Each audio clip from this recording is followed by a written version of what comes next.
নাহিদ ভাইয়ের মন্ত্রণালয়টা পুড়ে গেছে, এদিকে আমরা দেখতে পাচ্ছি। আমি যেটা দেখেছি বাস্তবতাটা বলি, আমি 3:30টার কিছুক্ষণ আগে আমি এখানে আসছি। এসে আমি যেটা দেখতে পাচ্ছি, আপনারা এখন যেই গাড়িটা ২ নাম্বার গেটে দেখতে পাচ্ছেন, মানে ফায়ার সার্ভিসের যে গাড়িটা, এই গাড়িটা ডিরেক্ট তখন এই জায়গাটায় ছিল। এই বরাবর এই জায়গাটায় ছিল। তো আমি আসার ১৫ থেকে ২০ মিনিট পরে আর কি দেখি ওই গাড়িটা ওখানে তারা কাজের জন্য মানে প্রসেসিং করতেছে। তো এই একটা বিষয় তাদের দুর্বলতা হয়তো বা থাকতে পারে। এই বিষয় নিয়ে আমি বলব না। এই কারণে বলব না, কারণ আমি তো ওই বিষয় নিয়ে কাজ করি না।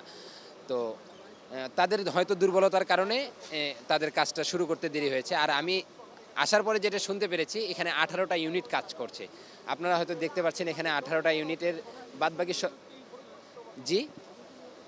আমি এখন তাদেরকে জিজ্ঞাসা করিনি। আমি আসার যখন আসছি আমি তখন শুনছি আপনার ১৬টা, এরপরে শুনছি হচ্ছে ১৮টা। তো এখন পর্যন্ত আপনি যেই দিকে মানে যদি এই যে আপনার যেই জায়গাটা কালো দেখতেছেন, এই জায়গাটা যদি আপনারা এসে দেখতে পাচ্ছেন কিনা আমি জানি না। আমি এসে দেখতেছি ওইদিকে আগুনের ললিহান শিখা চলছে। ইভেন তার ৮ থেকে ১০ মিনিট অথবা ২০ মিনিট পরে পূর্ব দিকে পুরো আগুনের ললিহান শিখা চলতেছিল। এটা আমার স্বচক্ষে আমি যেটা দেখছি আমি সেটা বলতেছি। আর যদি আপনারা জিজ্ঞাসাই করেন যে আসলে আগুনটা কি মানে সুপরিকল্পিত কিনা, যদি এরকম কোনো ধরনের আপনাদের প্রশ্ন থাকে, সেই ক্ষেত্রে আমি বলব হচ্ছে এটা আপনারা সুনিশ্চিত, এটা হচ্ছে শুধু পরিকল্পনা বলবো না, এটা বলাটা ভুল হবে, এটা হচ্ছে সুপরিকল্পিত। কারণ আপনি আগুনটা যদি নিচতলায় লাগতো তাহলে আপনি একটা বুঝ দিতে পারতেন যে হয়তো বা কোনো সিকিউরিটি গার্ডের কারণে বা কোনো ব্যক্তির কারণে এটা এরকমটা হতে পারে, বা ২ তলায় লাগলে সেটাও আপনি বুঝ দিতে পারেন। কিন্তু আগুন ১ তলায় লাগলো না, নিচতলায় লাগলো না, ২ তলায় লাগলো না, ৩ তলায় লাগলো না, ৪ তলায়ও লাগলো না, আগুন গিয়ে লাগলো ৬ তলায়। এটা কি মানে আপনারা যদি আমার জায়গায় থাকতেন তাহলে কি ভাবতেন? আর যেহেতু এত বড় একটা জায়গা, সবথেকে দুঃখজনক বিষয় হচ্ছে যে যেই জায়গা থেকে পুরো বাংলাদেশকে লিড দিচ্ছি আমরা, বা আমাদের সরকাররা যেই জায়গা থেকে পুরো বাংলাদেশকে লিড দিচ্ছে, সেই জায়গায় আগুন লাগার পরে আগুন নিভানোর মতো কোনো সিস্টেম তারা এখন পর্যন্ত আজ অবধি করেনি।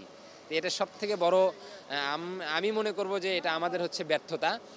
ইভেন গতকালকে আমি একটা কথা আমার জায়গা থেকে স্পষ্ট ভাষায় আমি বলে দিচ্ছি, গতকালকে যে সচিবরা এবং যারা এখানে দায়িত্বরত ছিল, গতকালকে যারা অফিস করে চলে গেছে, প্রত্যেকজনকে আইনের আওতায় আনতে হবে। প্রত্যেকজনকে জিজ্ঞাসাবাদের জন্য আইনের আওতায় যদি না আনে, তাহলে আমরা আবার জুলাইয়ের আন্দোলন যেভাবে রাস্তায় সক্রিয় হয়ে গেছিলাম, আবারও আমরা কিন্তু এখনও রাস্তা থেকে যাইনি, আমরা এখনও কিন্তু রাস্তায় আছি বিধায় কিন্তু খবরটা শোনার সঙ্গে সঙ্গে চলে আসছি এখানে।